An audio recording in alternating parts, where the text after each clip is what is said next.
Now, this hasn't always been the case. Back in the 80s, in fact, in Washington, D.C., there was a place called Brown Rice. Actually, the very first all vegan, 100% vegan establishments in the nation's capital in Washington, D.C. were started by African Americans in poor black neighborhoods. So this has not always been the case, right? That we have these food deserts now. But that is the case now. And so I say that, I give that context because I want people to understand that this is not, that eating healthy food is something that's always been a stream that's been going on in African American communities in our society. Right along with us eating unhealthy food, there's been a large group of black folks, not as large as most, but there's always been a large group that's been eating healthy and plant-based, right? And so, just like the Black Panthers started the breakfast programs that eventually the federal government implemented, we've always been conscious about healthy eating. It's just not been the majority of us. So, but you know, we've been influencing the majority.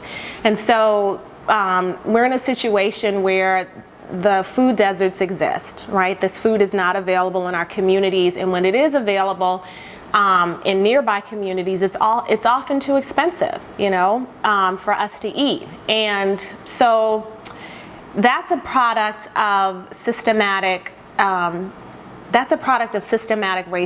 And it's also a product of capitalism, because what's happened is, and we have to talk about it in the same breath, right? Racism and capitalism when it comes to black folks and food justice, because the federal government is in bed with the food industry. The purpose of the USDA is to promote food products in this country, right? It's to promote agribusiness. And so what that means is that the federal government gives subsidies for big food to produce cheap food, right? So that means that it's going to be cheaper for us to get boxed macaroni and cheese or white bread or hamburger mix.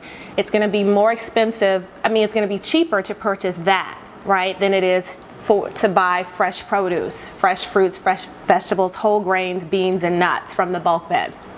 And that's by design. There are no lobbyists for broccoli. There are no lobbyists for cauliflower. There are no lobbyists for brown rice. There are no lobbyists for health food items like there are lobbyists for big food industries, right? And so what that means that we're going to see more food advertising for these foods, for these junk foods on TV. 80% of the advertising is for junk food. Only 2% is for healthy food. And it also means that we're not going to see these foods in our communities.